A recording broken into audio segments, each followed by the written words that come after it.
పరిశుద్ధ గ్రంథము నుండి ఒక్క వచనము విందాము.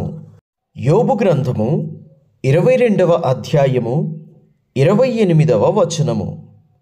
మరియు నీవు దేనినైనను యోచన చేయగా అది నీకు స్థిరపరచబడును, నీ మార్గముల మీద వెలుగు ప్రకాశించును.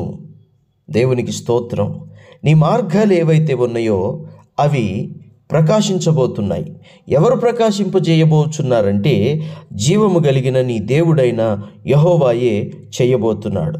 మంచి ఆలోచన చేయి, తప్పక విజయాన్ని చూస్తావు. ప్రభు ఎప్పుడు నిన్ను ప్రకాశింపజేయాలనే చూస్తూ ఉన్నాడు.